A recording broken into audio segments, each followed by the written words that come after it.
We'll see if you're a puss. There we go. Go for it. You ready, Kev?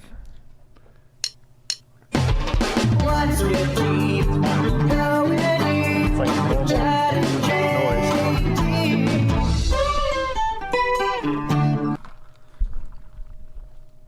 Ooh, yeah. Flick my gooch and play some Phil Collins. What's up, Stokers of Stoke Nation? This is Chad Kroger coming in with the Going Deep with Chad and JT podcast. Guys, before we begin, I remind you that we are once again brought to you by Helix Sleep. Big shout out to Helix Sleep. Take their 2-minute sleep quiz and they'll match you to a mattress that'll give you the best sleep of your life.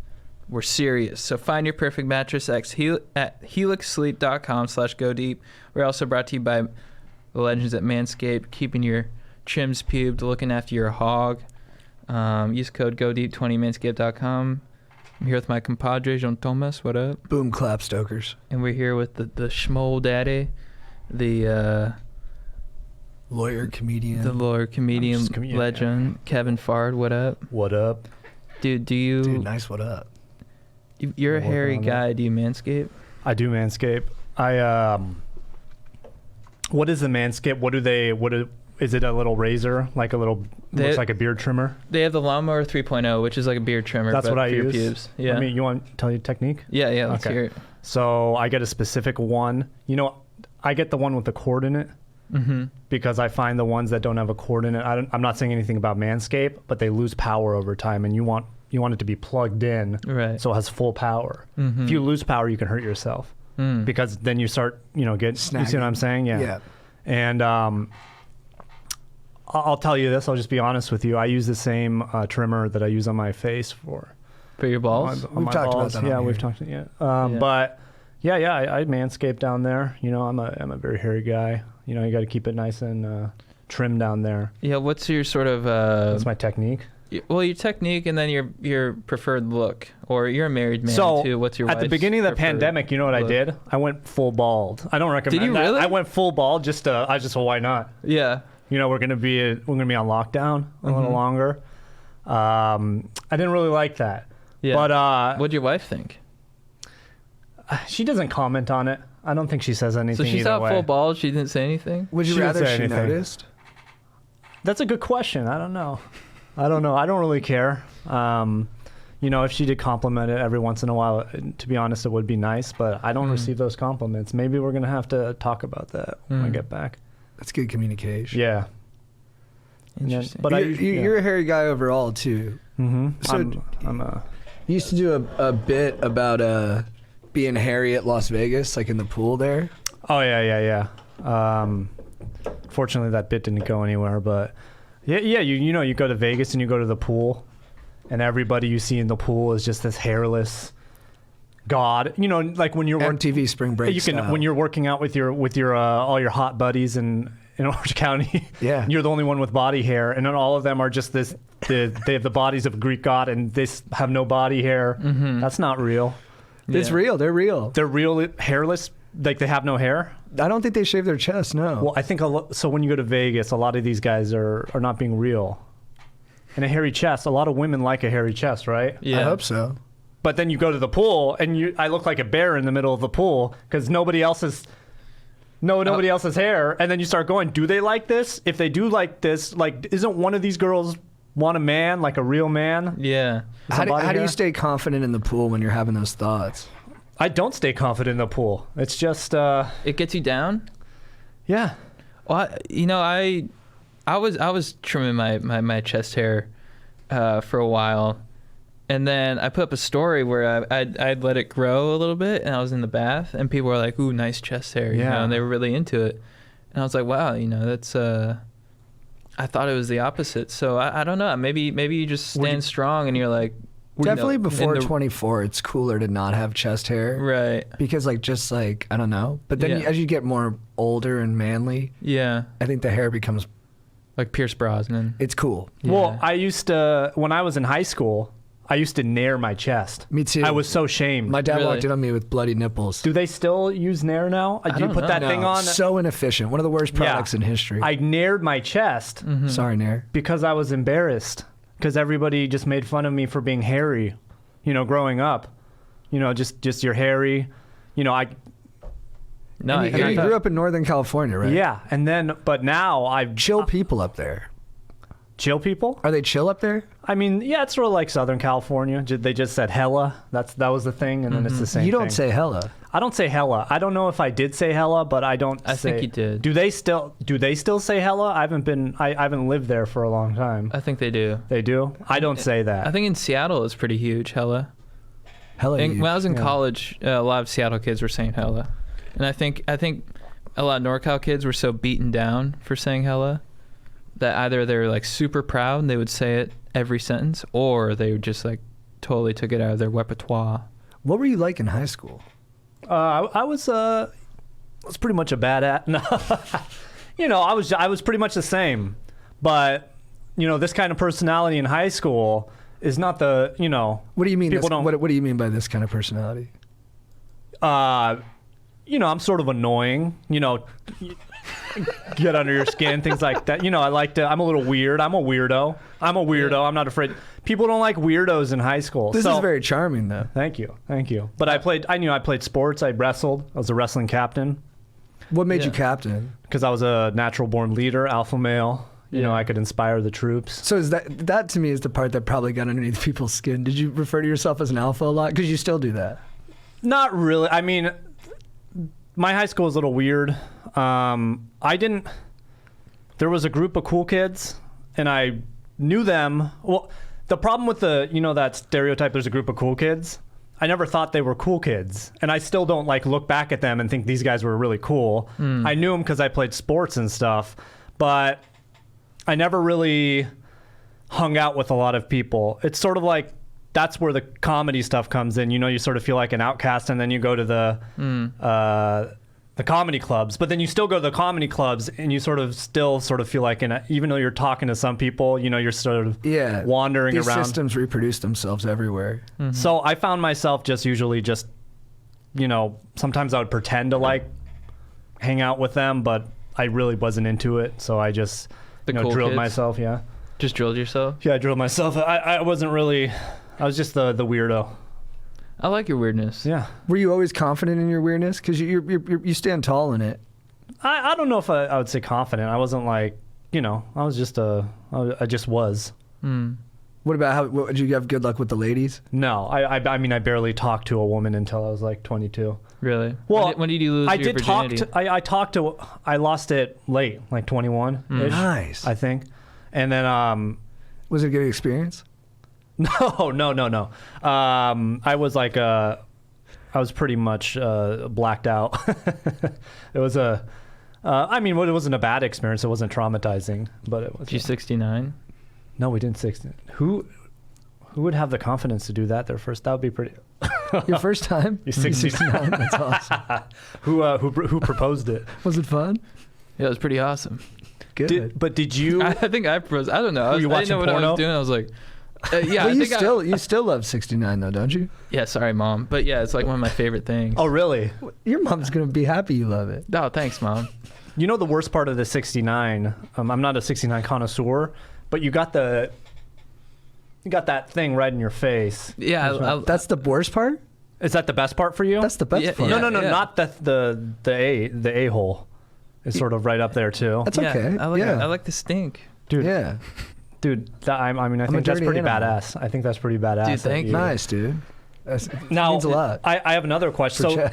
Yeah, dude, thank you. do you think that you offered that because you were sort of a little insecure because it was your first time and you wanted to say, let's do this to show more confidence, to show I've been here before, baby, don't worry What a about bizarre it. reading. I think honestly, I think I had just watched a lot of porn, Oh, okay. and I was like, This is what I want. yeah. Okay. I don't know. I think maybe if we're gonna analyze it, is it the number? You were because when people talk about sex, Yeah. 69 is kind of the most iconic name for one of the sex things. Yeah. Well, I think I was going down, and I was like, why don't we just 69? But it certainly wasn't because of high confidence where I was an alpha in the sack. I think I was just more kind of so naive and didn't know what I was doing. I was like, hey, well, while we're at it, you want to 69? There's that too when you're first hooking up with people, you just want to check as many boxes as possible. Right, Because your yeah. friends are also like, what did you guys do? Yeah. And like the more stuff you can list, Yeah. the cooler it seems. Well, it's true because Yeah. he just said it right now, and we're all like, "Well, that's pretty badass." Yeah. Like 10 I never years really later. thought of it that way, but I appreciate. I appreciate. What Yeah. now? What was her experience? Like, did you get a sense? Was this her first time, or was she pretty No. experienced? Mildly, I'd say. Do you think she had 69 before? Yes. Oh, nice. Yeah. It was pretty cool. Yeah, it's great. What else, Kevin? How you been surviving quarantine? I've been fine. You know, I'm not real. You know, besides going to comedy clubs every night, I wasn't huge on like going out. Have you gone back to the clubs at all? No, I haven't. I just don't. You know, they're sort of operating and like you come and watch a video outside. You were pretty committed to going to the clubs. Yeah, I mean, I you know, that's where you go every night. You say hi to people, you hang out with them and stuff like that. But another part of it was sort of, I don't know. I just don't. There's no real area to hang out, and I don't know what some of these people have been doing. You know, everybody has a different mask Yeah, protocol. you've been worried about COVID. You've been really safe. I've not been. It's less like worried about COVID. It's more like, dude, if somebody can die, just put on a fucking mask and don't have like huge parties. Mm-hmm. And then some people take it as like, you're trying to control me, dude, or whatever. I want to do what I want. And it's like, all right, well, I'm not gonna be like that. I mean, every other country, it seems like they're getting it at least somewhat under control, and we're just a bunch of psychopaths that. Yeah. No, it's interesting when you put it that way. Like Fauci put it pretty much the same way. It's like, you know, if you get sick, you're contributing to the spread, and that could result in someone who's seriously at risk getting it, which is why you want to, you know, it's not, even if you're young and you're like, I'll be fine if I get it. It's just you think about the sort of, you know. Yeah, I mean, the domino effect of spreading it. We're sitting here right now, I guess, and technically we're not wearing masks. But I mean, if somebody says, "Look, just don't have a rager," and or when you go to the grocery store, can you just put on a mask? It's, you know, and it's getting cold now. Actually, the mask is sort of comforting. Like when I'm going on walks at night, it sort of shields the cold. So Nice. I just don't think it's that bad. But Well, one of the ways that you've been coping with COVID and a new hobby that you've developed is bagging in Call of Duty. Yeah. So you and Chad are kind of like commander in chief of the bag nation. Oh yeah, we bag every night. Do you want to amplify on that? What is bagging and why do you love it so much? So bagging. So I really wasn't I didn't play video games before this really. The last video game system I owned was a PlayStation 1, which I think came out in the 90s. And then only other time I played video games was, you know, if a friend had it, like in college or something, but I never Wasn't your thing? Yeah, I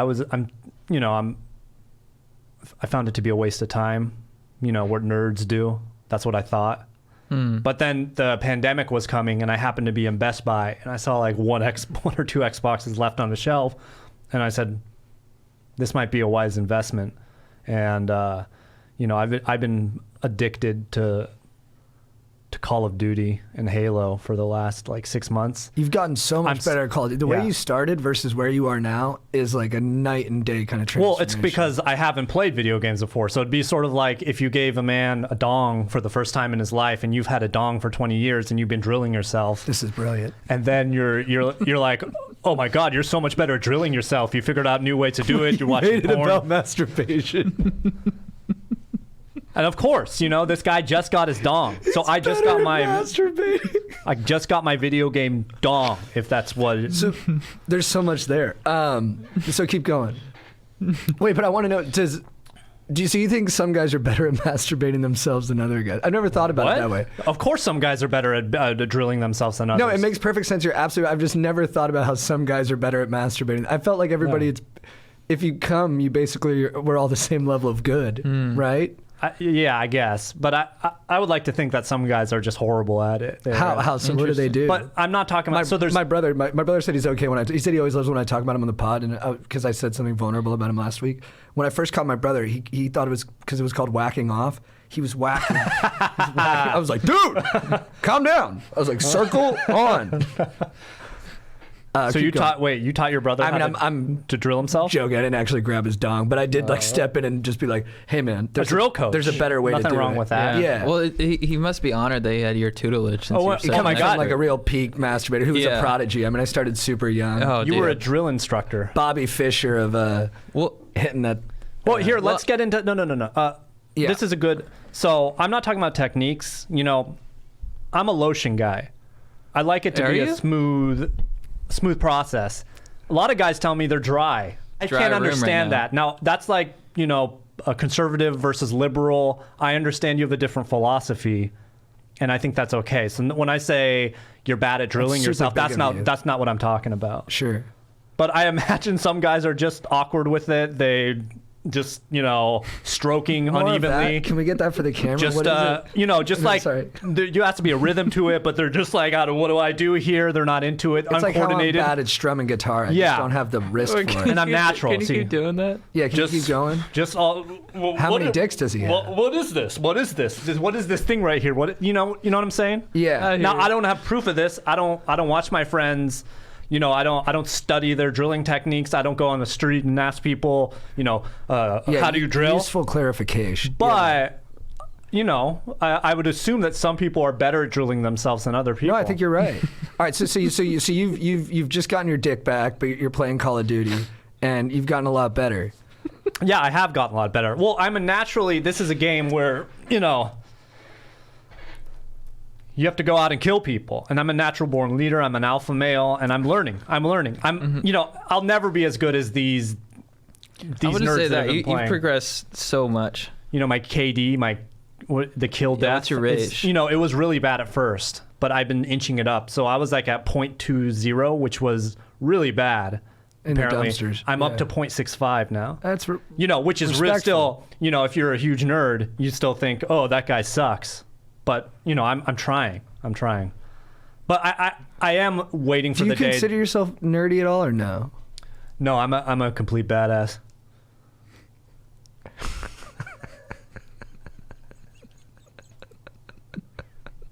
But you think you're a weirdo? Yeah, I'm a weird. I'm definitely a You're weird a badass weirdo. Yeah, I'm a badass. I'm a weirdo. Maybe a little misunderstood, but not a nerd. Well, we can get into it later, but you dominate people in the courtroom. I do dominate people in the courtroom. I bring this intense energy into the court. Is that what you like about? Is that your favorite part about being a lawyer? Is the opportunity there's to no dominate? favorite. Yeah, I guess there's no favorite part about being a lawyer. You don't like being a lawyer at all? I absolutely do not. I actually started doing comedy right when I became a lawyer, and I've never, I'm good at it, but I don't like it. It's just the way it's structured is not good. The only thing I do like about it is I mostly do defending people you care yeah, about. I defend people. So it's either criminal defense, you're defending people against, the government, prosecutors, or, help people against like big corporations and stuff like that. So I like, getting in that fight. But yeah, you love to mix it up. But I don't love being a lawyer. I don't. What's your favorite courtroom moment you've had? We were in trial once, and the prosecutor was like so I don't do a lot of trials. I'm mostly doing comedy, and then I'll get a trial here once and that. But so my first trial, it was a few years ago. The prosecutor was like this young gun, and it was like their star little prosecutor, and he was really confident, and he thought he could talk to everybody very smoothly and this and that. And I was sort of just in there, just sort of like a my cousin Vinny, I know what I'm doing. But what the prosecutor doesn't know is that for the past 5 or 6 years, I've been in a shitty dive bar every night trying to convince drunk people to listen to me. And this guy does a trial once every 6 months, and he thinks he's a smooth talker. Well, now I have this jury, and they're hostage to me. They can't imagine like a comedy audience, and they can't leave. They can't walk up and leave from you. So I have these 12 people. You love that. Yeah, and they're locked in. And every time the prosecutor would speak, I would go up speak after him, and I would sort of just make fun of him, and then they would laugh. And they would laugh at him, and sort of like I was sort of just making fun of him every time about what he said. And I would so? Can you give an example? So he would go up and he would go like, he'd think he was being really smart. He'd be like, the defense is going to say this and the defense is going to say that. And then I'd go up and I'd sort of walk really slowly, if we can, and I'd put my hands up like this. Although this guy is a genius. He knew exactly what I was going to say. Well, you know what? Because it's I'd just use my facial expressions and stuff like that you would, this is kind of stuff that's going to make people laugh. If you have to make them laugh in a bar or something like that where they're not paying attention to you. And the intensity in your eyes is remarkable. Now imagine that if you're a juror, and it worked. Can you let us know when your next trial? I'd love to watch it. Yeah, I'd love to watch that too. Well, actually, there's not really trials right now because of COVID. But right. Yeah, I could. I don't really have a lot. Usually how it works with trials is there's not a lot of trials. And the reason there's not a lot of trials is most people either plea before trial, and then when you do have a case that's good for trial, so you tell the prosecutor we're going to go to trial, they just cave. So you call their bluff, and then they go, okay, what do you want? And then the case will settle. So what advice would you give to someone who's been arrested? Like, what would you tell someone if they're in the process of getting arrested? Well, what kind of person? Is it just a white guy? Sure. Okay. Well, the first thing that this applies to everybody. And you say that because I was just making a joke there, but it's sort of true. Right. But that cops are easier on white guys. I don't know. Can you say that? I don't know. Are they? I don't know. I would. Yeah, probably a little bit. But you want me to tell my story about the DUI story? I do. But let's get the advice. So the first thing you need to know is that you have a constitutional right against self-incrimination. You guys are familiar with the Fifth Amendment? Yes. You guys stoked on that? The right to plead the Fifth. Super stoked on it, bro. That means if a cop asks you a question, he's the government, you don't have to talk to him. And what that basically means is you don't have to engage in a conversation with him. So, for example, when a cop pulls you over, the only thing you have to do is give him your license and registration insurance, those things. Mm-hmm. But he's going to start talking to you, and he's going to ask you questions because he wants to get you in a conversation. And the reason he wants to get you in a conversation sometimes is because he wants to get you to tell you stuff. But you don't have to get into a conversation with him. So one of the common ones is you go, where are you coming from? And they go, oh, well, it's just coming from a restaurant. Oh, did you have anything to drink at the restaurant? And, so they're sort of building evidence there. But you don't have to speak to them. You don't have to engage in any conversation with them. Now, if they pull you over, even? Yeah. The question is, you have to give them your license and registration. You don't have to get in a conversation. You don't have to say anything to them. And the issue now is, well, sometimes when you don't want to talk to them, then they become dicks. And then are they going to... So the hard part is, well, if you invoke your rights... then are they just going to treat you worse? As hostile. Yeah, and then are they just going to arrest you for bullshit reasons because you're pissing them off? Or are they going to treat you harsher if you're pissing them off as if you would have just talked to them? So there's no real clear answer to that, and so that's why we just, usually the advice is just don't talk to them. I mean, if she's pulling you over for speeding and you haven't, you're 100% sober and stuff like that, you shouldn't be drinking and driving anyways or anything like that. Yeah, which you don't even... Yeah. On Saturday for Chad's birthday, you wouldn't have a beer because you're like, I'm driving, I want to be perfect. I don't even, even though if I had a beer, I'd know I'd be under the limit. I just don't even put self in that position, you know. But that segues naturally really well into the story. You have a very interesting story about... Oh, you want me to tell the LAPD story? Yeah. Okay, so you remember the place Sabor in Cultura? The Sabor y Cultura? It was a coffee shop. You do comedy I love there. that spot. Nice pronounce. So I was there. It's just a coffee shop. People do comedy on like a Friday night.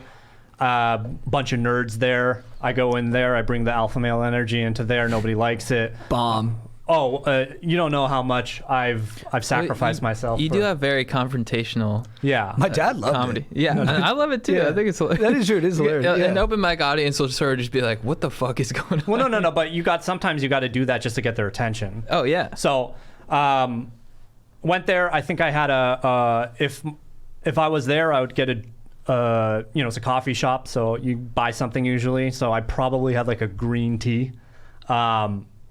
But anyways, I don't mix alcohol or anything when I'm driving or anything like that. So I'm heading home after that. I used to live on. You guys remember? I used to live on Fairfax and Sunset, which is sort of by the Rite Aid. We lived. When we lived on the opposite blocks. So you know that street. I didn't have a parking spot, so I would have to park on the street. When you get home on Friday. On a Friday night at 9 p.m., there's no parking because everybody's parking there to go to the bars and stuff like that. So I was circling the block a couple times, and there happened to be a checkpoint on the corner where the Bank of America is on Sunset and Fairfax. And JT, eyes up here. I'm telling a story. Okay, so I need complete audience because I'm too insecure. So I need you to listen to me when I'm talking. I got okay. you, kid. I'm with you, dude. Okay, so there's a checkpoint. Now, I don't voluntarily go into checkpoints. I don't go look for checkpoints. But if there's a checkpoint and I have to go through it, I'm happy to go through it because I do a lot of DUI laws and I'm generally curious about it. And now I'm circling the block and I have to go through this checkpoint. My normal experience in checkpoints is nothing because usually I just go in and then they either don't stop you or if they do stop you, it's just all right, just move on, right? Have you guys been through DUI checks? Okay. Yeah. There's a law, the Constitution. So the Supreme Court made a law or a ruling that sort of says that checkpoints have to be neutral. And what that means is that you can't set up a DUI checkpoint and then stop whoever you want. The stops have to be on a neutral basis. So that would be something like, we're going to stop every 3 cars, right? You can't be like, oh, you come and then I'm going to pick that guy and that guy. It has to be, does that make sense? Like a neutral reason. So every 3 cars or every other car or every 5th car. Has to be something like that. So I go through, I get stopped. The officer, it's an LAPD checkpoint. The officer is like the prototypical, like if you were casting a movie for a douchebag police officer, he was bald, he had a mustache, like 6'2", just angry white cop. And so if you take into consideration what I was saying earlier about like you don't have to talk to them and stuff like that, just keep that in the back of your mind. So, and at this time I was driving a pretty beat up, like it was like a 2000 Mercedes. So, I remember that. If I'm Persian, if anybody other Persian saw me driving such an old Mercedes, I would be kicked out of the Persian club. It was pretty beat up. I didn't look like some like rich fancy lawyer or anything like that. So I go through. The cop gets to my window, and I think the first thing he starts to engage in that conversation, right? I think he asked for my name. I'm trying to remember this completely. But I think I think he's all, what's your name or something like that, right? And you don't have to tell him your name. Now, if he says, give me your license and registration and stuff, like you give it to him. But the conversation, what's your name, is not a question that you have to answer. And since I'm 100% sober, when he asked me that, I say, you know what, officer, I would just like to respectfully move through the checkpoint. And he said, he sort of does this thing, when some people are pissed off, where he sort of turned around and gathers his thoughts like he's pissed off. And then he says the dumbest thing I've ever, he says like, can I call you Steve? And then I said, sure, you can call me Steve. And then he stops and then he turns around because now he's even more pissed off. Yeah. And then I think he asked for my ID and stuff like that or something like that. And then he gets his light out to sort of shine it in my eyes. Now, I have done the same training as officers have for field sobriety tests. So I have the same certification. I did the same course that they did to conduct field sobriety tests. So he starts shining the light in my eyes. It's called a horizontal gaze nystagmus test. And it's the test where they, put the finger in front of your eyes and go back and forth.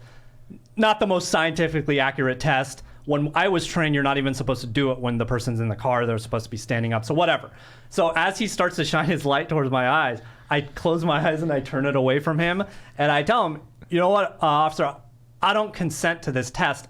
Do I have to do this test? And he goes, yeah, you have to do this test. And I think, which you don't. You don't have to do any field sobriety test. You don't have to do it. And the way he was doing it wouldn't have been proper. So I think at that point, he got really pissed off. And he said, get out of the car. Like, you want to basically you want to do this the hard way shit. And he says, get out of the car. So as I'm about to get out of the car, he's not even there anymore. He's stormed off to the sidewalk. So I get out of my car. My car was still running in the middle of the checkpoint. When I get out, I can't even see that officer. There's another officer. And I say, hey, do you want me to go, pull my car to the side or something like that? He's, oh, no, just leave it there. So that'll be important later. So I leave my phone in my car. Car's in the middle of the checkpoint. I go to the sidewalk. Then he starts. Now, again, if you are following procedure and you're an officer, how you're trained to look at DUIs, the first thing is the purpose of the checkpoint is to see if people are drunk driving, right? Well, when that first initial conversation with me, even though I told him I would like to move through the checkpoint, he had to let me go through there because he didn't have any cause to think I was under the influence. Mm-hmm. Now, if I was talking to him, he said, oh, I smell alcohol coming from your breath. Or if he got into conversation with me and I said I had 2 beers or something like that, it was coming from a bar. None of that happened. The reason he wanted me to get out of the car is because he was pissed off at me. So that's the first thing where he did everything wrong. Now, the second thing is, another DUI thing you're supposed to do is when you get out of the car, the officer is trained to observe you get out of the car because he wants to see, are you stumbling when you get out of the car, things like that. But the officer is already on the side of the sidewalk. So it's already clear that he doesn't know what, he's just doing this because he wants to fuck with me. Mm-hmm. And you're not supposed to do that. So even if I'm sort of not giving him my name, he's supposed to be a grown-up here and he has a gun and he's a law enforcement officer. He's supposed to put his fucking big boy pants on. I think I heard somebody say that this week. and just let me go through the checkpoint if he doesn't think I'm drunk. Just what are you doing? So I go to the sidewalk and I meet him on the sidewalk and he's basically giving me the speech. Are you going to cooperate with me, do what I want? And you have to do these tests and blah, blah, blah. I'm all, I have to do these tests, the field sobriety test? Mm-hmm. And then a little other officer next to their checks says something like, yeah, you have to do whatever he says. So he's basically giving me the, you have to do whatever I say speech. And then so I don't know the time frame of this, but when I was talking to him, I can see my car in the middle of the checkpoint. And I see a flashlight in my car. So the other officer is searching my car. He's like, clearly, he's not just, my car's in the middle of the checkpoint. If you want to go pull it to the side, whatever. He's searching through my car. What do you think he's doing in my car? He's rifling through my car to see if he can find like a bag of weed or something that they can detain me for. Completely illegal. You have to ask for consent for that kind of stuff. But it's like, he's just in the middle of the street. I could see the flashlight going up in my car, and I start yelling. And I go, why is that guy in my car? Get him out of my car. I didn't have consent to do the car, and to search my car. And then he like peels out. He gets in my car, I guess he's like, oh shit. And he peels out my car and puts it on the side of the road. So that was a really weird thing too, where they're just doing whatever they want. And then the officer keeps like, giving me this bullshit about how you have to do whatever I tell you to do. When I know, I haven't told him yet, but I know that you don't have to do a field sobriety test. Are you jacked up with adrenaline right now? Like, are you like super hyped up? Right now or during that? During. No, I mean during that I was sort of weirded out because I'm still they can still do whatever they want. I was just more like sort of just like, what the fuck are you doing? Were you trying to test their limits, or were you just trying? No, I was just I was just constantly surprised how he kept like escalating the situation. Mm-hmm. So this wasn't like me going into the checkpoint and being like, all right, I'm gonna go in this checkpoint and I'm gonna do A, B, and C, and I'm gonna get the officer to do this, mm-hmm. right? And my prior experience in the checkpoints is it was never even an issue. But you weren't okay. So what he should have done is just let me through the checkpoint. That's what the officer's supposed to do. But you were testing him. I wasn't I wasn't testing him. You didn't have a result in mind, but you were seeing if he would overextend at certain because points. that wasn't because the intent of me going, I'm not going to do the test, is not to see, will he keep going. Right. I was constantly surprised that he just kept escalating it. Right. He could have stopped it at any point. Okay, so they peel your car out. So they peel my car out, whatever, and then it gets to a point where I'm going back and forth with this officer, and I said, "Are you sure I have to do that test?" And then I sort of said something like, well, wait a minute. I actually know a DUI attorney who knows the answer to that. And I went, wait a minute. I'm an attorney. I'm a DUI attorney, and I know you don't have to do this. Why are you telling me that I have to do these field sobriety tests? I know that you don't have to do these tests. And then he starts going, and he doesn't have a response to it. And this is before... Normal people can't just do this, Yeah. And especially, I'm in a checkpoint surrounding by a lot of other officers. But imagine if I was just like a young kid, alone with this police officer, and he's just spraying all this bullshit. They're not going to have the confidence, and nor would I even suggest for them to, invoke their rights like this, because who knows what that officer is going to do. And he's just, and then I start going, you know what? You are doing everything wrong. You didn't, you don't think I'm drunk. I'm clearly speaking much better than you right now. You had no reason to get me out of the car, and basically all of that stuff. And I'm all, am I right? Am I right? And then so I'm free to leave, aren't I? And he's all, okay. And so I'm all fucking fine. And so I start walking towards my car.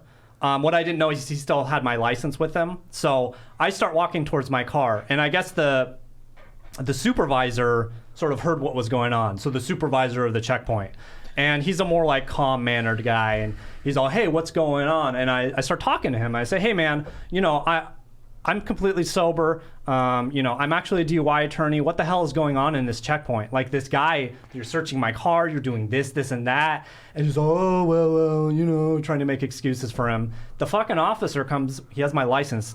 He comes, he hears me talking to his supervisor. That pisses him off even more. And he fucking gets in my face, and he starts he flipped out. Now, I'm good at getting people to flip out, but I wasn't, he freaked out. So he got in my face and started screaming, lower your voice, like he flipped the fuck out. He flipped out. So again, if I was some kid in Compton and this officer's alone with me, he would have beat the shit out of me, or he would have he's trying to escalate it, where he would have at least arrested me for resisting arrest, or that's what he's trying to do. He's trying to provoke you. The guy snapped right in front of his supervisor. And then me and his supervisor sat there, what the fuck's going on? And then so he removed the officer, took him to the other side of the checkpoint, and then the supervisor gave me a tour of the checkpoint. You made him give you a tour, right? Yeah, no, he was but he was I was sort of like, what the fuck is going on here? And he's trying to, oh no, we do this is what we do. He's explaining to me, but you picked every car. And then, but then the supervisor starts making excuses for him and going, well, he's just having a bad day. And, sometimes when he arrests a woman, he gives the coat off his back to her and saying all this stupid shit. And all right. And then at the end of it, the other officer searching my car comes up and he hands me my phone. He's like, what? My phone was in the middle of the car. Mm-hmm. Why did he why did he take my phone out of the car? So he was rifling through my phone. He took my phone out of the car. You can't do any of this shit. When he picked me up the next day, we went to play golf, and we're driving to Kevin Stern's He goes, I alpha mailed this guy last night. This is the thing. All right, this happened to me, whatever. But if this just happened to me, what do you think he's going to do? Let's take away the DUI part and the checkpoint part. I mean, what if he's just investigating some other crime or something like that? So I was concerned. And so I wrote down everything that I remembered immediately when I got home. And I made a very thorough report about what I experienced. And I went down to the LAPD investigations unit. I filed a complaint against him. And obviously the LAPD or any law enforcement agency is probably not going to really take into consideration what you say to them, and that's what they did. So I got after like 6 months or something, I got a letter from the commissioner or whatever, and they're basically in nice words saying that I'm a liar. So none of this happened. We interviewed them and they said none of this happened, which is fine, whatever. I expected that from them. But what did happen was really funny. So when you make a complaint against a police officer, even though the police agency won't do anything about it, which is a huge issue with what's going on, and maybe, some people disagree about the protests or whatever, but a huge issue is there's no real accountability, is it goes in their file. And if somebody is arrested by this police officer and they say this officer did similar stuff to them, their lawyer can file a motion. It's called a pitches motion, and they can discover any complaints made about this police officer. So you remember that prosecutor I told you about? That one? The talkative, confident one? Yeah. So I get a call a few months later from a public defender, and she says, hey, I have a case here, and this guy, our client, is complaining about, this officer abused him or whatever, and we got a hold of your complaint against him, and we wanted to know if you wanted to testify against this officer in trial, because I would be testifying. This is my experience with him. Right. And I said, yeah, and she was in the courthouse that I had just had my trial, and I said, who's the prosecutor in this? And it's that fucking guy. No and I was way. like, oh my God, this is going to be hilarious. It's like your two enemies are together. Yeah, but this is going to be hilarious because this prosecutor's going to be in this trial, and then they're going to call the next witness, and I'm going to be the witness. And this prosecutor's going to freak the fuck out, but it never ended up, I don't know, they probably resolved it that's after too that. bad. But it was funny. But Yeah, in the movie version, there's the scene. Yeah. So that's amazing. So then to bring it back a little bit, what is bagging? So bagging is when your 3D character in a video game, theoretically, they don't show that they have nuts, but We assume. that they have nuts, and it's when you sort of B button. teabag the guy on top of him after you kill him or own him.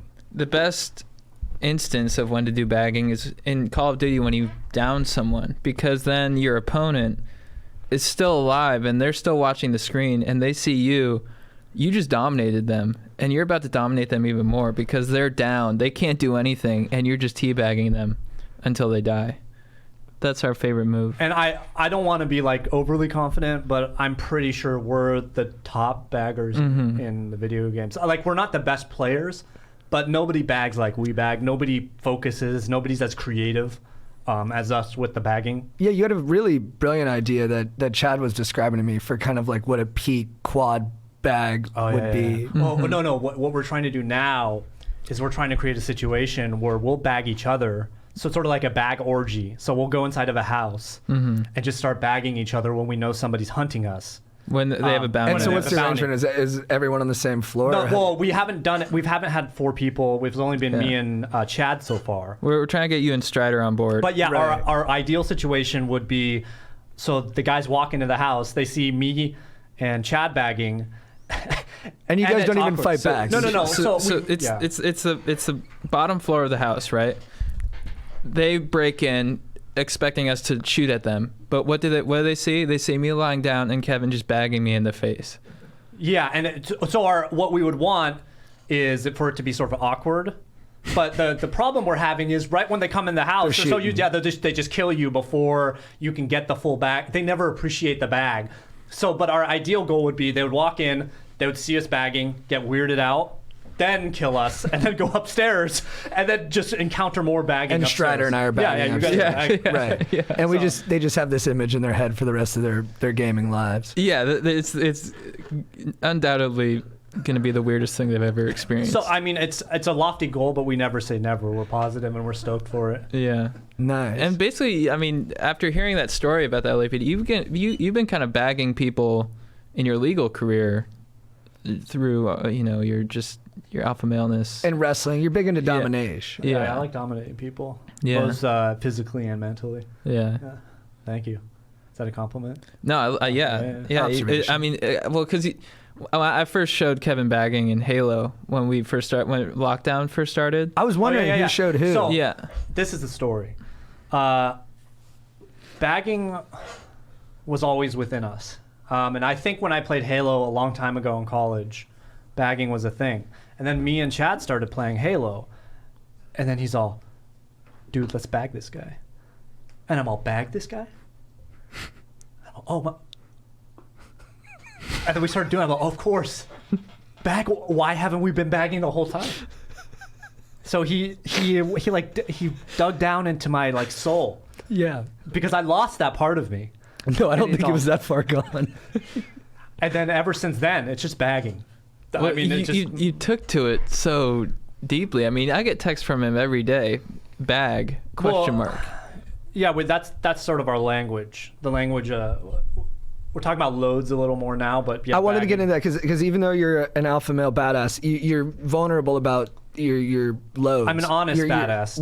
With your jizz loads, you're concerned that they're not as it's not a viscosity issue, it's a quantity issue, right? You're worried you're not blowing big loads. Yeah, it's not a viscosity issue or a potency issue. I don't even know if the potency is an issue.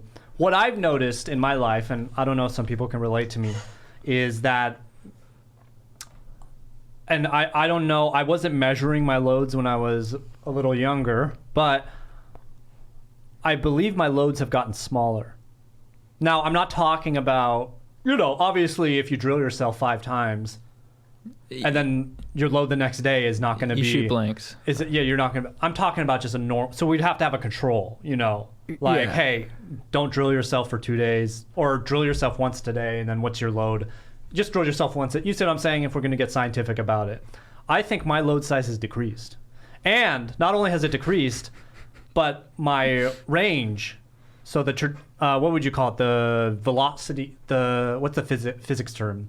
How fast it shoots out? The inertia? Yes, not velocity. The inertia, the velocity. Velocity is speed and direction, yeah. Yeah, has think also your load decreased. has inertia? So, well, it might have, but that's not the correct term. We fucked up your flow. Wait, All right, okay. let's Yeah, reset. sorry, Let's reset. sorry. All right, so the velocity of your loads. It definitely doesn't go as far. I mean, sometimes it goes pretty far, but it has to be like the right. Like I'm pretty sure that when you're super young, well, not super young, but 21 or something, 18, 21, I'm pretty sure these things were firing. Yeah, you say with firing real out there. nostalgic lust. Yeah, and I don't know. It could be that my loads. Wait, are fire it smaller. out again. Let me see that. Just. Would you like shoot things like? I didn't, but now you're just making me regret that I didn't do that because I didn't know this was going to happen. Chad, you know how to get right to where he wants to go. I understand Kevin deeply. He loves nut sacks and loads. Yeah, I do. I mean, I sometimes I get fixated on things, and right now I'm fixated on. I get fixated on like words and stuff, and I'm fixated on loads right now. Dude, loads are one of my favorite words for sure. Do you worry? So you're so into domination. Then you mentioned potency. If you have a son, which I'm sure you will, do you worry? What if he's not a dominator? I accept anybody's path. Oh, I'd actually nice. admire that if he's not an alpha male, if he's can sort of, maybe bring out that side of me because I'm such a badass and I could use a little more humility and A little gentleness. yeah. So I'd be fine with that. How did you and Joe become friends? You guys are great friends. How did you guys get connected? Comedians and. But what was it like when you guys first got to know each other? I'd be curious what those conversations sounded like. I'm trying to think of what our conversations would be like. First of all, I don't really have that deep of conversations with people beyond like loads, and Joe doesn't really have deep conversations with people. So I think that's sort of where it goes in. Just sandwich like, time. yeah, the Bears are doing pretty good. Is that a pretty good Joe? I think I got it down. Yeah. He's like a combination of Gilbert Godfrey and like a bear. Or something. I had a sandwich. It was delicious. Yeah, I'm not putting mayo on this sandwich. Yeah, I'm not gonna do that. And you guys are Dresden guys, though. We're Dresden guy. I think. Can you explain what a Dresden guy is? So a Dresden guy. So for example, I'll explain what a Dresden guy and So a Dresden guy is there's this bar. Famous in Los bar. Angeles Swingers called shot some of their scenes Yeah, there. so Swingers, they went to it in that movie Swingers. It's a very cool bar. It's sort of like you're in the 60s. There's a couple called Marty and Elaine, and they play standards on their thing. And it's just a really... And they're both very old and kind of bad. What do you mean bad? Like they're not... conventionally good musicians. I would disagree with that. Well, you know more about nothing music. about music. Yes. I knew you were going to go They're there. great. They're great. They're good at what they do, and the vibe is so they'll play like standards, but in their own way. So Lane has a keyboard, Marty's on the drums. They'll be singing. So you'll tell them to sing a Sinatra song, and they'll sing it in their own way. And then around about midnight, some Sinatra singer will come in, and they'll back him, and he'll sing, "Fly me to the moon," that kind of stuff. And so what we do is we go to the Dresden, we get a booth. You can get a booth in there, and we just hang out there the whole night, just taking the vibes. You we wear suits. Yeah. The manager always comes up to us, and he says, "Well, I like your guys' style."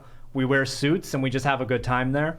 Do you think a Dresden night affects your load? Like, do you think you have a bigger load after you've worn a suit and listened to Frank Sinatra? I think so. I mean, we have to try it out. Then next time it opens up. But it's definitely a big load energy.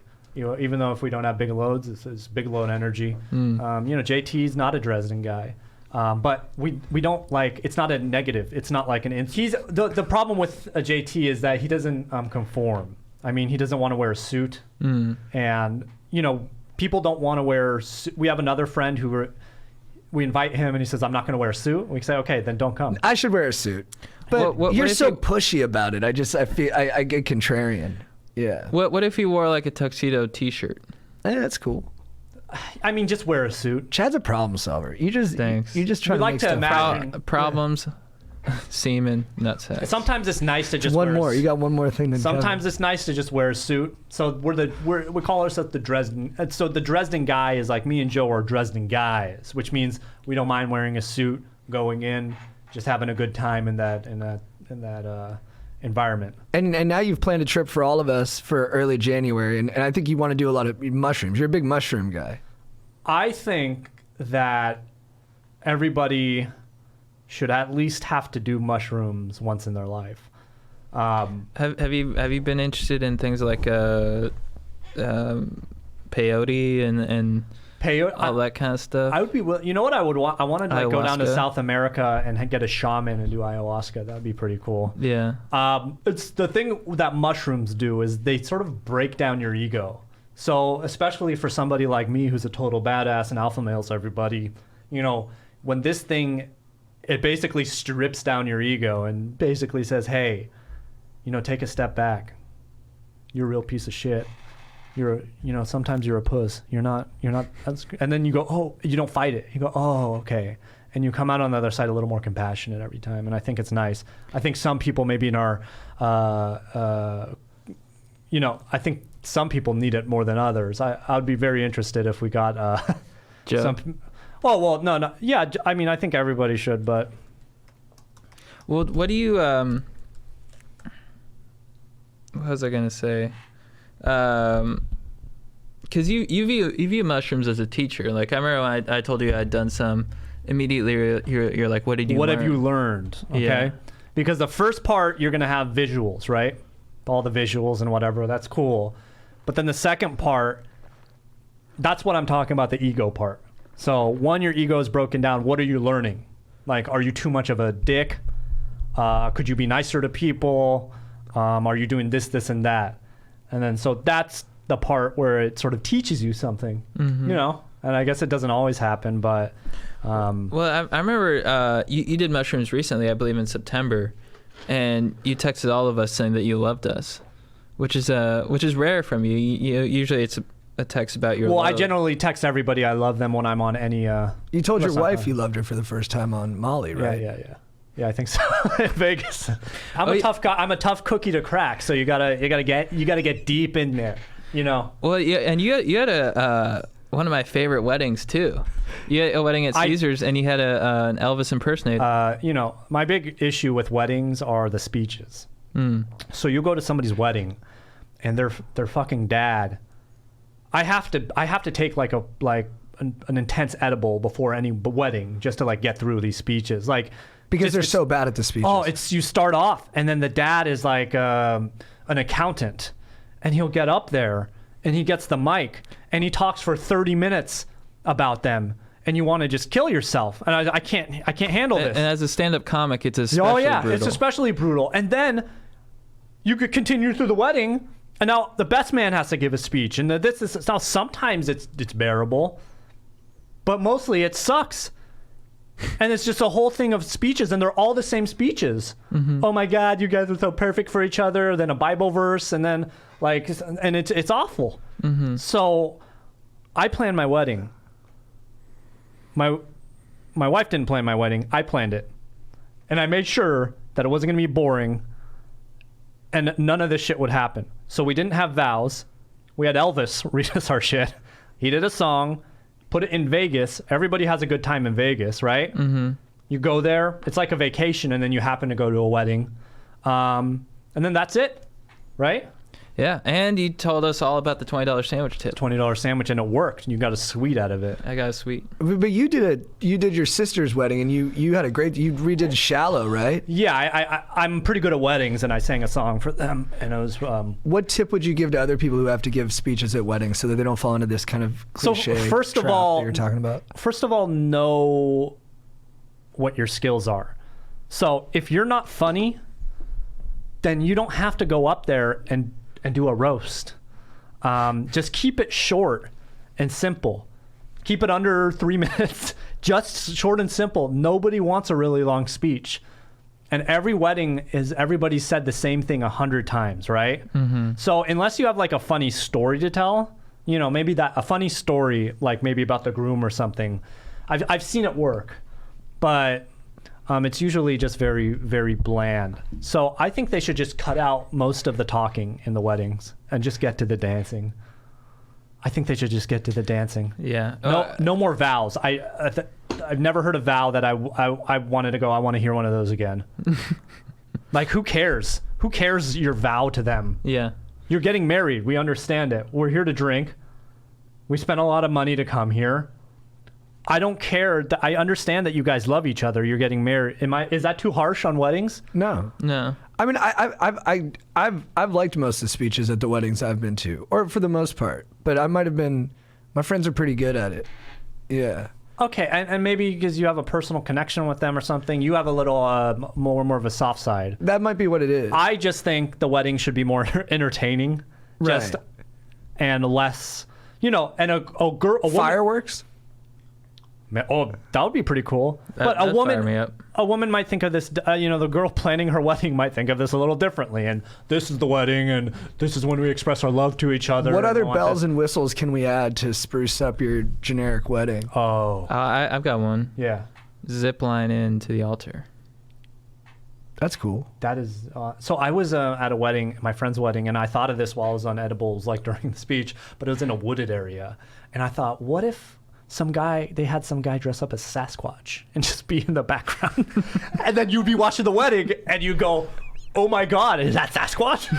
And then that would be like, oh my God, this is a memorable experience. Like, this is, maybe I'm just different. Even though I like we had that a lot. I like to fuck with people like that. That'd be very fun. Even though we had a wedding, I did not want this to be, we didn't even talk in our wedding. We didn't even make a speech. We had Joe made my bet. Joe's was great, right? Yeah, well, Joe's was hilarious, but I mean, Joe had not only a speech, he had like a sermon. It was like 40 minutes long, but it was funny. It was great. And Joe made out with a lady after the wedding, right? Oh yeah. Joe had a good time. Everybody had a good time. Did that fire you up that everybody was having such a good time? Yeah, everybody had a good time.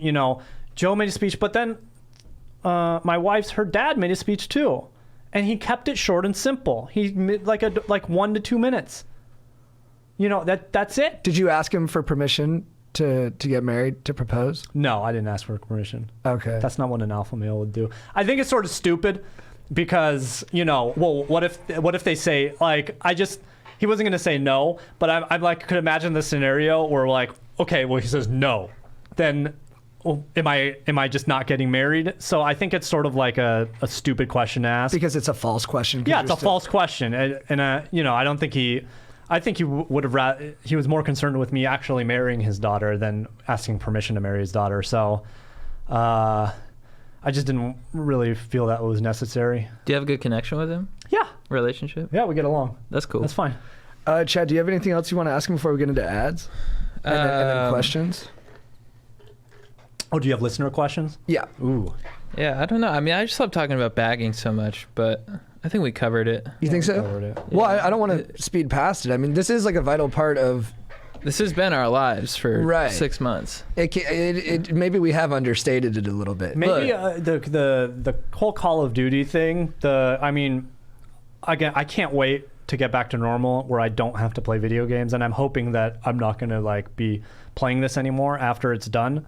But you since you have the headphones and you're talking to everybody, it's sort of like you're hanging out with everybody. You're just on your headphone, so I think it's sort of nice. one last bag. That's Hamilton, but Ooh. I changed it Oh to shit, I haven't bag. seen that.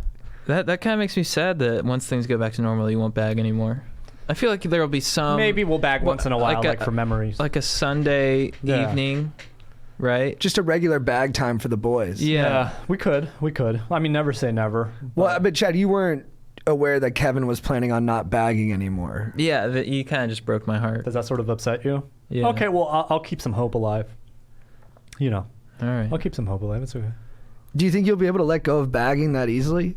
That's the question. I'm saying this right now, but who knows? Maybe I'll be even more addicted, and my whole life will, Well, crumble. how does your wife feel about it? Because She hates it. I remember we were playing one time and we were actively bagging, and when we bag, we could do sound effects like. Can you do the noises real quick? Oh yeah, take that bag, baby. The funniest thing is she says, like, when Chad bags, if you close your eyes and listen, it sounds like a gay porn. And if you listen to Chad's voice, it's sort of, oh yeah, it sounds very like it's like two guys doing it. But I think that's even funnier if you watch our bagging. So listeners, go watch the bagging videos, but close your eyes, and you can picture something else. And I think that's a very unique part of it too. But what, you want to just do some bagging right now? Yeah. Yeah. Taste it. Will you do the commander part at the beginning, like coming into bag or whatever? Dropping in, coming down hot, ready to bag. Oh, yeah. Take that bag, baby. Take that bag. Shampoos, boss. All right, I think we covered it. I think, Chad, did we get it? I think we got it. Yeah. nothing Yeah, more, you want to hit this out? I think and then- that'll be a great transition into ads. Oh yeah, no, All right, but let's do it. just one last, like, she hates it. She hates Oh, right, bagging, sorry, sorry, and we yeah. actually stopped bagging. We stopped doing our bagging videos for like a month at least, and then she says, so glad you guys aren't doing that stupid bagging anymore. And then I'm all, you're gonna regret those words. And then we've been bagging the last month I think nonstop. someone was like, Kevin, what does your wife think about this? And Kevin's on the sticks. He goes, she knows who she married. Well, I'm a bagger. we were bagging one time, and then you got a call on your phone. You Oh, put yeah. on speaker, and she's like, "I'm working." And what'd you say? I said I'm working too. I don't know, I'm working too. All right, hilarious. I'm getting to your ads. I mean, I think I brought the heat. So okay. Oh, you brought the heat. Guys, I'm interrupting this podcast to let you know that we are once again brought to you by Helix. Helix, thank you so much for sponsoring the podcast. Guys, we got Helix mattresses, and they are just on fire. I mean, I've never had deeper sleep. They customize it. I like a firm mattress. I like something, that comforts my body, but also gives me the stability of a wooden board, which is probably not what most people like. So, if you go with Helix, you got that sleep quiz, so you can go with something that's probably a lot more comfortable. But that's just my style. That's my steez. So, and they have comforted it. They have tailored it to my exact needs. I'm getting deep sleep. I'm loving it. If you're gonna get a mattress, you gotta go with Helix because it's the exact comfort that you want. Have you been on a Helix mattress? Dude, I only drill myself on Helix mattresses. You heard it here first. Kevin drills himself on Helix mattresses. It provides the perfect support, Yeah. perfect bounce. I haven't gone back. Once I went to Helix, I didn't go back. I love it. You can't get a better endorsement than that, because Helix Sleep has a quiz that takes just 2 minutes to complete. It matches your body type and sleep preferences to the perfect mattress for you. Everyone's unique. Helix knows that. They have several different mattress models to choose from. You have soft, medium, firm, mattresses are great for cooling if you sleep hot, and a Helix Plus mattress for plus size folks. Shout out. Yeah, so as I said, I like a firm mattress. Kevin likes a mattress that he can drill himself to on comfortably. You sort of like one that gives I don't you drill myself 2 mattresses. Is that what you're saying? Well, I started after I got this mattress. Oh, it's so hot. Actually, that's a good point. Yeah. No. Thanks. Yeah, because you like something that sort of gets you in the rhythm, right? Yeah, I need good support, but I don't want it to have too much support. You want it to sort of go with the flow. Yeah. And And your Helix mattress did that. So if you're looking for a mattress, take the quiz, order the mattress that you're matched to, and it comes right to your door, shipped for free. You don't need to go to a store. Helix is awesome, but don't take my word for it. They were awarded the #1 best overall mattress pick of 2020 by GQ and Wired Magazine. What up? So go to helixsleep.com/go deep. Take the 2-minute sleep quiz. They'll match you to a mattress. They have a 10-year warranty. You get to try it out for 100 nights, risk-free. They'll even pick it up for you if you don't love it, but you will. So Helix is offering up to $200 off all mattress orders and 2 free pillows for our listeners at helixsleep.com/go deep. So go to helixsleep.com/go deep. And we are also brought to you by Manscaped. Manscaped, thank you so much for keeping our trims pubed, for looking after our hogs, for making sure that our dongs are looking fresh and clean. Because if you want a fresh looking dong, if you want to experiment like Kevin did at the beginning of Q-Teen and go with like a full on bald dong, or you want to, go with like more of the, especially if you have a small peen, look. you trim that down, you've grown. Hell yeah. Sorry, I'm just pulling up the copy. Okay, here we go.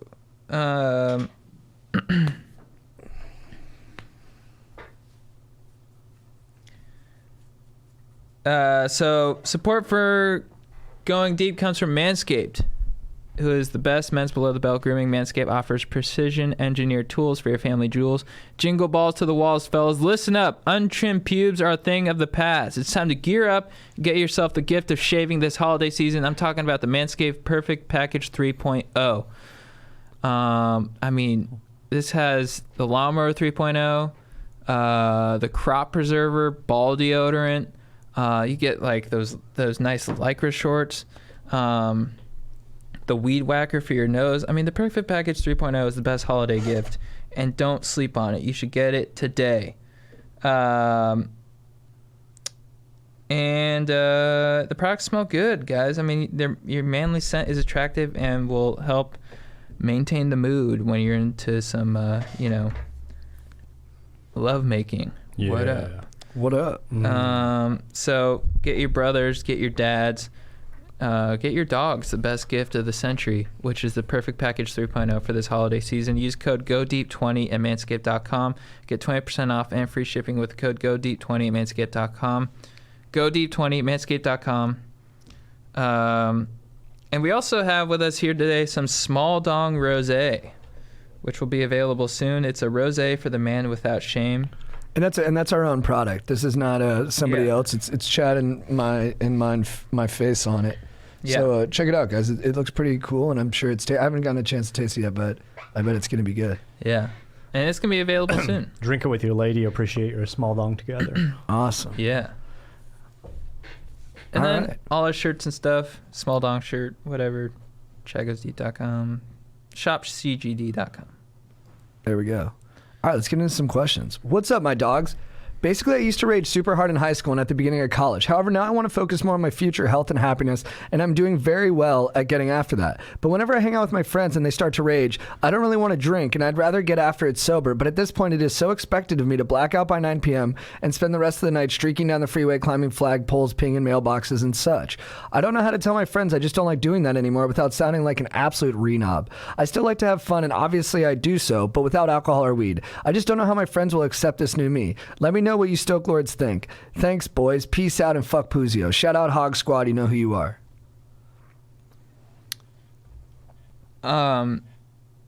Dude, I think with these situations when you want to be sober and you're worried about the social implications of that, I think you realize that people don't really care as much as you think they will. If you want to maintain a level of sobriety, if you want to live the sober life, your friends will come to respect you for it, and they'll probably be a little bit jealous because you're building up your life in such a positive, meaningful way.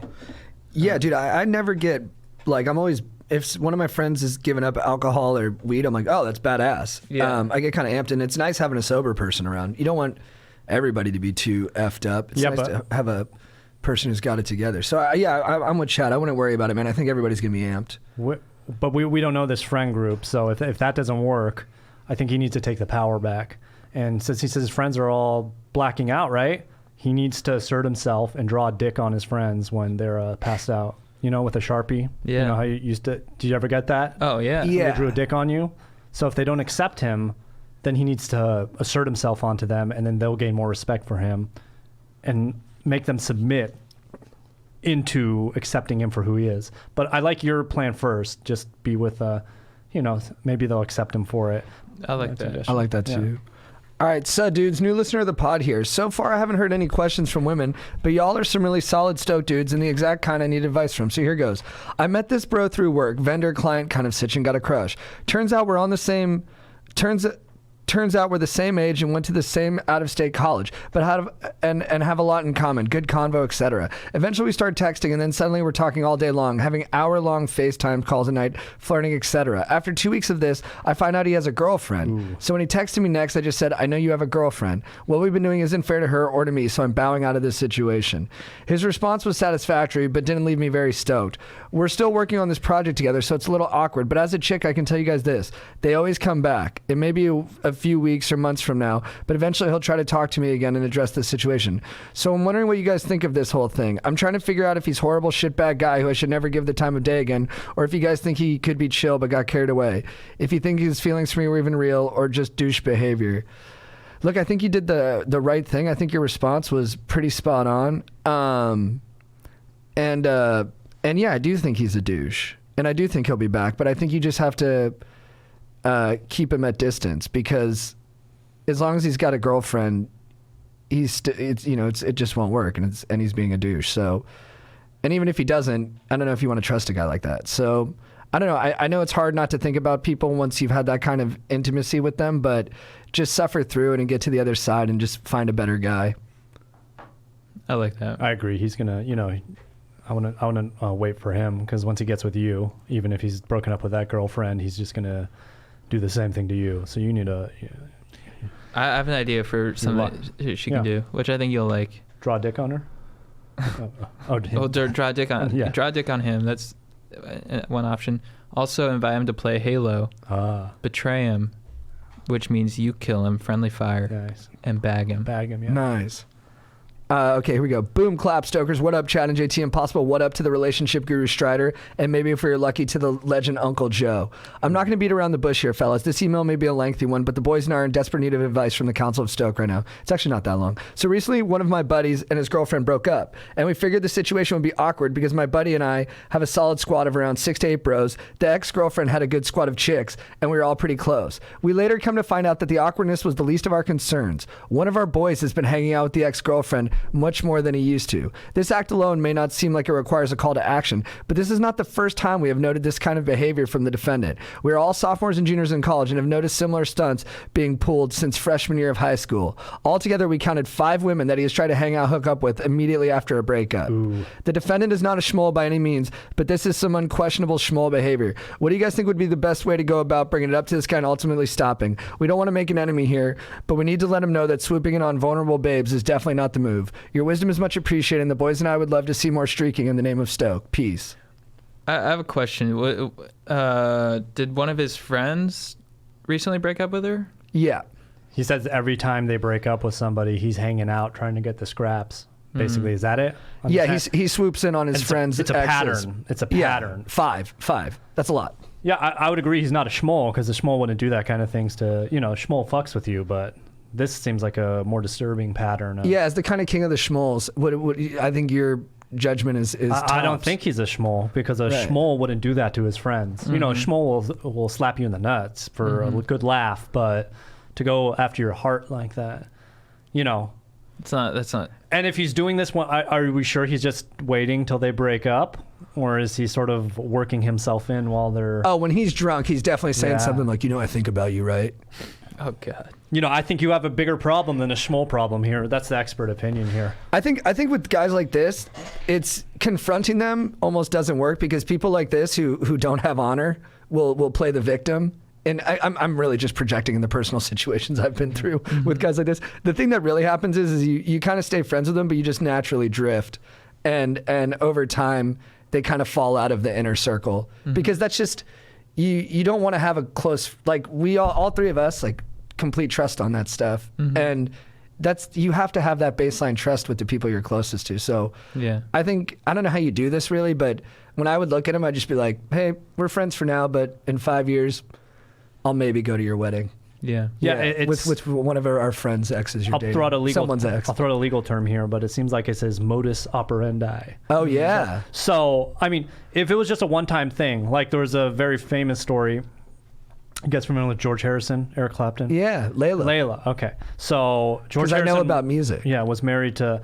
I mean, you've heard music before, but you haven't shown any competency in... Okay, so I mean, if it's like a one-time situation where Eric Clapton is having heroin overdoses because he's so in love with this woman, and at that point, he takes her from George Harrison, but George Harrison's like, I don't like her that much, so you're obviously in love with her, whatever. But it doesn't sound like this is a situation where it's just like one girl and he's so in love with her, so obsessed with her that he has to go even though he broke up with her. It seems like he's doing this every time. He's just sort of like a vulture, like an ex-girlfriend Right. vulture trying to pick up the scraps. And I think you need to boke him. What do we have, a boke vote? Or have a conversation? You know, I don't know. I think he's boke worthy. I think he definitely is deserving of a nutsack in the face. Yeah, maybe bag him. I think with a lot of these questions, the obvious answer is bag him. Right. Now, It might be worth an instant boat. has he developed so is he just hitting on these girls, or has he been successful? I don't think we know Is he that yet, dating but them? I mean, but I don't know if it makes a difference, weird. right? It's if he's putting in suspect. that energy, yeah. It's suspect. He needs to work on himself. He's probably super insecure Yeah. and and horny. horny. Yeah. And he needs to just he needs to make him do like a tough rudder or something. I think we would need more Tough info Mudder. because I've had friends that are sort of, when they get drunk, they get creepy sort of girls.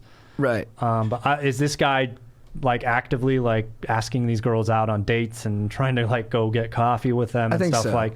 Yeah, if it's that, it's like That's a boke word. That's boke. I think 'Cause it's it's- boke worthy. I think He doesn't have the temporary At least- insanity defense. At least he should be subject to a boke trial, and he can. I like he that. needs to have a chance to defend Maybe you himself. could Yeah, maybe I could adjudicate administer it. that, adjudicate it. Yeah. Yeah. We need to pull his text messages, everything. We need to get those girls on the stand. We need to know if they've smashed. You know. Oh, you want to get into the sordid? Do you want to get into the details? And We need to really- know. We need to know what's happened. Is Make this it guy ugly. just like, oh shit, I'm stupid, man. I just texted them, or is he like pursuing them? It seems like he just he makes the attempt each time, but he never really.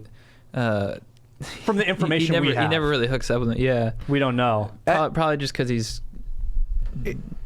not there. I don't know. It's one of the more toxic parts of like male dynamics when a guy feels like because one of his friends hooked up with a girl that he now is like, some guys like once they see their friend hook up with a girl, they're like, oh, then I can hook up with her. It's like Yeah. that's what makes them think it's like a green light, and you're like, dude, you need to just not think about what other people are doing and just go find your own pathways. All right, last question. Working on mental health. What's up, Chad, JT, Aaron, and Strider, and any other respected guests? Am I respected guest? You're Yes, I King am. Shmole, Of course. baby. Thank you. The Shmole Daddy. The badass. How you guys doing? Huge fan of the pod. Thank you for keeping it through the pandemic. Sorry if this is a lengthy email. Just feel like I need some advice. Recently, my girlfriend broke up with me because she doesn't want to be in a relationship at the moment, although she's been hooking up with her ex-boyfriend, and honestly, it's been affecting my mental health. I'm cool if they're living that single life, but it's majorly affected my stoke levels personally. I'm finding it hard to feel happy, and I honestly hate myself right now, and I don't know why. It feels like no one wants to talk to me, which is making it hard to get back in the game and talk to some new girls. I live in the UK, so the weather is pretty bad at the moment, so I can't skate. And they recently closed the gyms again for the foreseeable future because of the virus, which is a huge bummer because that was something that was keeping my stoke up. Would love to hear some advice from two knowledgeable bros that I can trust on how to enjoy my company again. Thank you, dudes. P.S. I manscaped today. Well, hey, dude, that was a Nice. big step, manscaping. Across the sea. Taking care of yourself. Dude, I'm really sorry to hear about your ex-girlfriend. That will definitely mess with your head. But, and then you got the quarantine on top of it, so you're kind of stuck with your thoughts a little bit more than usual. And dude, yeah, that sucks. Shit does suck. But bro, you will get through this. You got to lift at home. You need to be hitting those push-ups and burpees at home. Get a pull-up bar. Get some kind of weight thing at home, whatever you can afford. Get some dumbbells. Step up the drilling. Be masturbating. Be messaging other girls on Hinge. And then dedicate yourself to some more, just some more self-soothing paths, you know, like read, get a book, finish that book. It can be about anything. Just read a book, and then just have one good friend that you can talk to when you're feeling sad. Yeah. It doesn't sound like it makes sense in the moment, but this should be more freeing to you. She made a decision. And I know it sucks that the decision is that she wants to bang her ex-boyfriend and she broke up with you. But it should be freeing to you to know that you don't have to waste any more time with her. So nice, dude. Right now, you shouldn't be concerned about going and meet. I know you want to, but this isn't normal times. And everybody has to be at home. So yeah, step up the drilling, you know, entertain yourself. Like you can work out at home.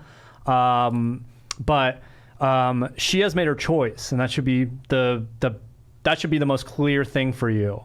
So I would avoid, even if she tries to come back with you, just like that other caller. She has made her choice, so just move on. There's plenty of fish in the sea. Was that a good? Yeah. That was my English accent. Are you doing Liverpool? Liverpool. Are you in the Beatles, are you? Are you? That's the only thing I can do. Eric Clapton stole my wife. Because I like Eric Clapton. He's a good mate. When I try to do more English of an accent, though, I turn into Australian, and I don't know how to. My accents slip all the time. Good eye, mate. Do Russian. Hello. How are you doing? You must break up with this woman. You are. She is not for you, my friend. See, it changed. I just went somewhere else. The election was stolen. It's rigged. All right. But this But guy, like you this guy- said, there are more fish in the sea, my more- friend. There's some beautiful fish out there. There's marlins. Bada bing, there's, bada boom, huh? There's big narwhals. Oh, What if you yeah. catch a narwhal? Go to the store, get yourself some gabagool, get yourself a pie, eat it. Well, he's in England. Watch The Sopranos. Yeah, get watch yourself Sopranos. get yourself some bangers and mash, some fish and chips. Drill yourself to a nice 80s porn and move on with your life. Nice. Chad, what do you think? Yeah, this exact same thing happened to me in college, and I literally started lifting after it. But I know that gyms are closed, so I would just do body weight exercises. You know, look up the 300 Spartan body weight exercise program and just start. You know, build. I just use. You know, it sucked in the moment, but I just use it as fuel to become an even. A bigger badass than I've ever been. Yeah, and stop. You know, and just to dominate in life, so that she'd be like, "Oh, wow, I really regret going back with my ex-boyfriend over Chad that one time." And I'm like, "Yeah," and now you don't get a piece of this anymore. So, And I find it kind of weird that he knows that. I don't know if he's looking on like Instagram or something, but whatever. I hope she didn't just text him and say, "Hey, Shut I'm down banging, those channels. hey, Whatever, I'm wherever banging you're my getting this ex-boyfriend information. up." Yeah, shut it down. So I know it's Yeah. hard, but maybe just block her on Instagram, and so you can just focus on, you know, there's plenty of other people to look at on Instagram to drill yourself to. totally. Nice. All right, let's get into the next part. Chad, who's your beef of the week? My biggest of the week is with my my trapezius muscle. It just keeps flaring up. And I think it flares up when I'm not properly hydrated. But you know, I was on the assault bike today, just really going hard, getting after it, working my body out. You know, just trying to you know, test the limits. And then my trap tweaks itself, and now it's kind of hard to move my neck fully. And in terms of all the muscles in my body, it's definitely I have the biggest beef with my trap on the right side. And so yeah, I just want to say, like, you know, relax, dude. Nice, dude. Sorry about that, but you got the Theragun. Yeah, that's gonna be my legend. Oh, sorry. Kevin, what's your beef of the week? I think my beef of my week is my desired. This past week has been sort of stressful. Nobody's getting a lot of sleep, and I haven't drilled myself enough, and so my beef is with myself, and not remembering to just drill yourself, get that stress off your body, out into the ether. Get the anger load, flush it down the toilet. Aaron, what's your beef of the week? My beef of the week is with people online telling us to be nice to Trump voters because they lost and they need to be bagged metaphorically and physically. Nice. My beef of the week, I got two beefs. My first one is with the movie Irresistible, Jon Stewart's movie. I watched it while on a weekend trip with my GF, and it's just, I think Jon Stewart's just at a point where he's just obviously not taking feedback from anybody. He just rolled with like the Is first. it on HBO? Where is it? It's on like VOD. Okay. He rolled with like the first version of the script that he had, and it's just got too many twists and turns. Steve Carell, as always, is miscast. He's been miscast in everything he's ever done since The Office. Like, he's at his best when he's just playing a idiot who thinks he's not an idiot, like in Anchorman and in The Office. And in this movie, he just doesn't work as a slick talking I don't know, political insider. I want to see McConaughey in that part. I want to see someone who's got just a little more old-fashioned, sexy charisma. So, Stewart, I'm sorry, that movie. And you know what? His comedy style is too didactic for anything other than like a direct talk show. That's my take on the legend. It's awfully Jon Stewart. critical. Yeah. Awfully critical. And then my second beef of the week is with myself. I was playing golf for my friend's bachelor party and announced that he was expecting a child. And the first thing I said was, oh, when are you going to start to show? And I realized I should have said, hey, congratulations, man. Because the joke really bombed with everybody. And as I pulled away in the cart, I was like, I fucked that moment up. This is this weekend? Mm-hmm. Chad, who's your babe of the week? My babe of the week is Bradley Cooper. I don't know if I made him my babe, but I just think he's a babe. One of the I was gonna say a all-timers. legend, but he's my babe of the week. He's a babe. And I like hearing about his work ethic. You always hear about he like calls his agent every morning at like 7 a.m. I'm like, that's what I'm talking about. Like, he's just he's a guy who he stayed in the pocket. He worked hard. He got some bit roles, but then he got Hangover. And he was gonna quit acting before that, but he stayed in the pocket and he achieved his goals. And now he's pushing the limits, getting into directing, and he's always improving himself, and also he's been sober for over 15 years, which I like that too, because I always have brush ups with sobriety, so I'm like, maybe I should be more like Bradley. I think you are a lot like him. Oh, dude, thank you. I think both of you guys have that thing where you're both grasping beyond your reach always, and I think Oh, that's thanks. inspiring to people. Oh, thanks, dude.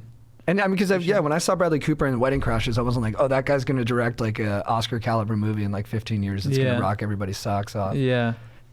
Kevin, who's your babe of the week? My babe of the week is the African American women in this country, especially in Georgia and Michigan, who stepped up when we were acting like a bunch of re-knobs and saved us from 4 more years of.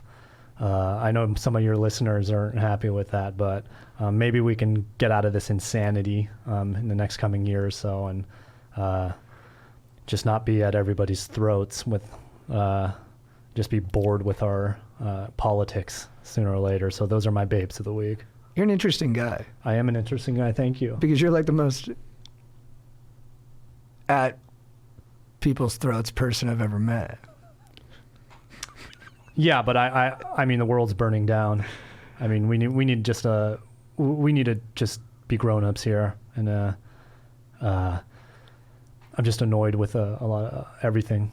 You feel civic responsibility deeply. I do feel civic responsibility. I think you should vote, and I think we should have. Yeah, the listeners should know we tried to do a vote debate last week between Joe and Kevin. It was Kevin's idea, and it turned into a screaming match, so we had to remove. No, all not two. even. If it would have been funny if it was a screaming match. It was just a disaster. Yeah. I don't vote. Joe, that's That's Joe chiming in there Oh, with his we perspective. forgot to call him. All right. Aaron, who's your babe of the week? My babe is along similar lines. My babe, I did not expect to ever say this, but my babe of the week is Philadelphia. The people in Philadelphia who I did not think voted blue. Wow, they did. So thank you guys. I love your TV show, and try not to punch any horses. Nice. Do they punch horses? They did. Someone punched a horse when the Eagles won the Super Bowl. They punched Somebody a also police ate, horse. like, Someone horse ate shit. a bunch of horse shit, Yeah, too. yeah. Oh yeah, I remember that. We talked about it on the pod. Yeah, that was awesome. My babe of the week is a date I went on with my friend Andrew when he moved to New York with me in like 2010 or something like that. He was like we were like so close at the time, and I had never had a girlfriend. So when he moved out there, I was like, I'm just gonna have like a girlfriend day with Andrew. And we went to the MoMA Museum. We went to the top of the Empire State Building. We held hands and walked around and listened to Death Cab for Cuties. I'll Follow You Into the Dark. And then after that, we went to get dinner at some like really interesting Italian place that had like duck fat reductions or something. And it was literally just one of the most beautiful days of my life. And I thought about it because my girlfriend was like, what was the best day of your life? And that was like the first one that popped up into my head. I was like, just this amazing date with my buddy Andrew, who's just a great guy to go on a date like that with because he's down for anything. He's always having a good time and he's endlessly curious and just full of energy. So thank you, Andrew, for that lovely day. Chad, who's your legend of the week? My legend of the week is the Theragun.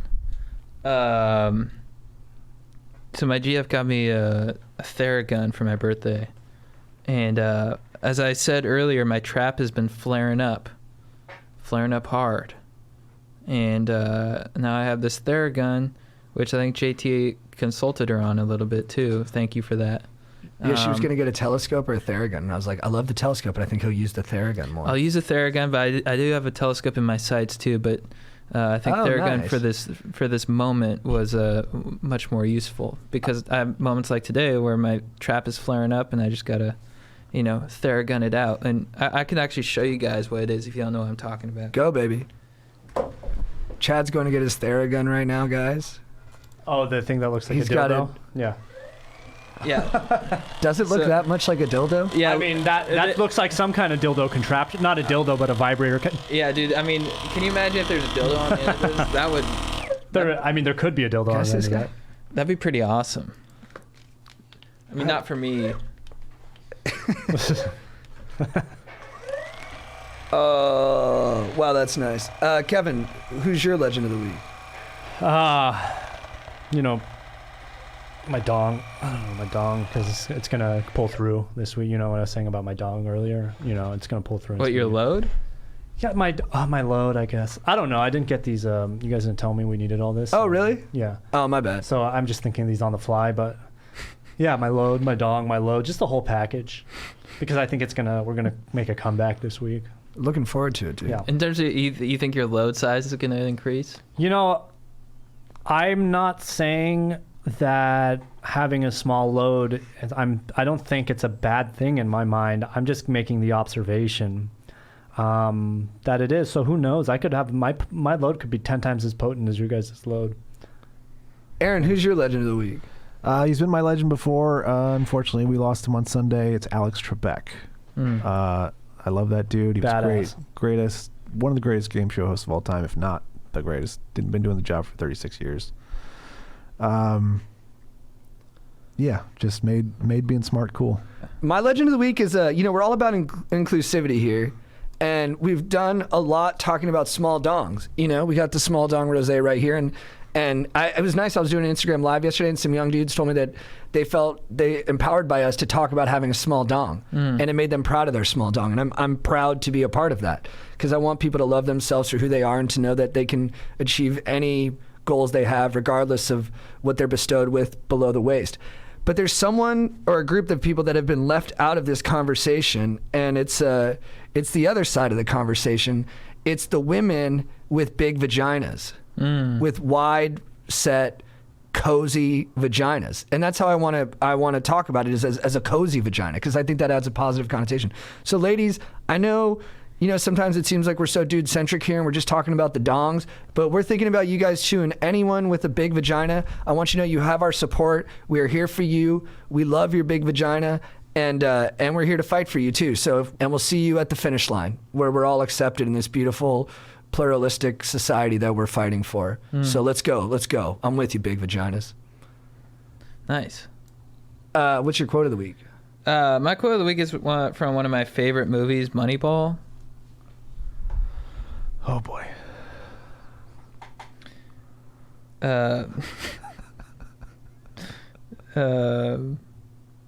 Let's see. Favorite. Absolutely love it. Aaron shredded it last week. It was one of the biggest shots across the bow we've ever had on the podcast. We about a step away from an absolute declaration of war. We want you at first base, but I've always played catcher. It's not that hard, Scott. Tell him, Wash. It's incredibly hard. Great part. Yeah. Kevin, what's your quote of the week? My quote of the week is it's by me. It's you didn't ask me to get a quote of the week, so I don't have a quote of the week. It's my quote. That was great. Yeah, thank you. Aaron, what's your quote of the week? My quote of the week is it's just Alex Trebek again. Someone asked, if hosting the show has expanded his knowledge. He just basically said, "I've learned quite a bit, but it's not like you know enough about the topics to lead a discussion at a cocktail party." And that's true. As much trivia as I know, I'm still awkward AF. Mm-hmm. That was nice. Mine is a poem, guys, and so you'll have to bear with me. It's called Good Bones by Maggie Smith. I saw it in Mike Menendez's stories. Life is short, though I keep this from my children. Life is short, and I've shortened mine in 1,000 delicious, ill-advised ways. 1,000 deliciously ill-advised ways I'll keep from my children. The world is at least 50% terrible, and that's a conservative estimate, though I keep this from my children. For every bird, there is a stone thrown at a bird. For every loved child, a child broken, bagged, sunk in a lake. Life is short, and the world is at least half terrible. And for every kind stranger, there is one who would break you, though I keep this from my children. I am trying to sell them the world. Any decent realtor walking you through a real shithole chirps on about good bones. This place could be beautiful, right? You could make this place beautiful. Nice. I like that poem because it said bags and bones in it. It's pretty nice. Chad, what's your phrase of the week for getting after it? Bag him. No. No.